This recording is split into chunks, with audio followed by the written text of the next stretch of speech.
All right, chapter 12.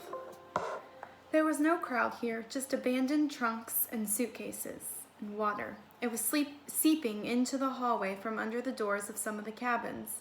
No wonder those people were trying to push their way upstairs.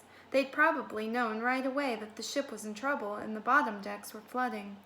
The door to the stoker's quarters was locked. Marco handed Enzo over to George and rammed the door with his shoulder, breaking the lock. George rushed inside and went to the back wall, and there it was, a ladder bolted to the wall, just like Mr. Andrews said it would be.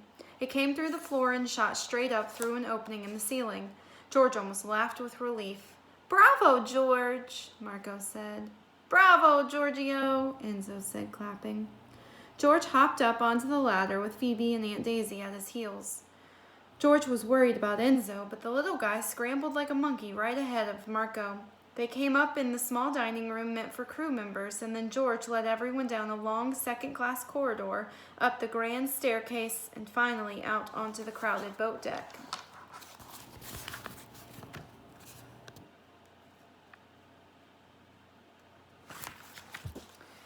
They'd made it. An officer came hurrying over to Aunt Daisy. "Madam, there's a lifeboat about to leave. You and the children must come at once." The man looked at Marco. "Women and children only, sir," he said somberly. "I'm afraid you'll have to stay with the other gentlemen." Marco nodded. "Yes," he said, "I know." Phoebe had been right. There weren't enough lifeboats. Not nearly enough.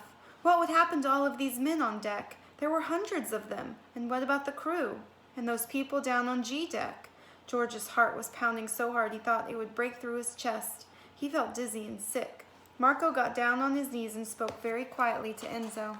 Enzo nodded. Marco kissed him on his forehead, and then Enzo ran over to Aunt Daisy. She picked him up. "I say he will go on a special boat ride," Marco said. "I say you will not leave him." Aunt Daisy nodded, her eyes welling with tears. "I promise you that." Marco and Aunt Daisy looked at each other. Neither of them said a word, but a whole conversation seemed to happen with their eyes. Phoebe was really crying now, looking away so Enzo wouldn't see. George felt like someone was choking him. "Come on now," the officer screamed. And so they left Marco, and when George turned around just a few seconds later, he was gone. The officer led them through a crowd of men to the side of the ship where a lifeboat hung just over the side. It was packed with people, all women and children, except for two sailors who stood at either end. An officer helped Phoebe over the rail, and then one of the sailors reached over and pulled her into the boat. George helped Enzo, who tumbled in next to Phoebe. Aunt Daisy had a hard time climbing over in her skirts, but George held her hand and she finally made it. Now it was George's turn. As he took a step over the railing, someone pulled him back roughly. "No more room," the officer said. "Women and children only. Lower away," he called.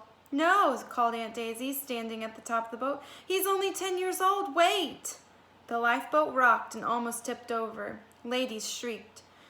"You will drown us all," a woman shouted. "Sit down or I'll throw you over," another sailor said. And now Phoebe was screaming too. Enzo howled. George was too shocked to move. Phoebe leapt up and grabbed hold of one of the ropes. She was trying to climb out of the lifeboat back to George. He gasped as her hand slipped and she dangled over the sea. A sailor grabbed her around the waist and threw her into the boat. And then the boat slid down on its ropes and splashed into the water. Aunt Daisy and Phoebe were shouting up to him as the sailors rowed the boat away. George stood there at the whale, watching, his entire body shaking. He stood there for what felt like a long time after the boat disappeared into the darkness. He couldn't look down at the water, so he stared up at the sky, at all of the stars.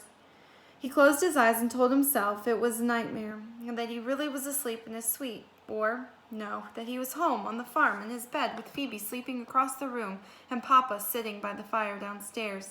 He closed his eyes tighter. He tried to block out the terrible noises and sounds around him. He felt as himself tipping to the side, and he held on tighter to the rail. And then he couldn't hold on any more. His hand slipped, and George fell, smashing his head on the deck. And then there was silence.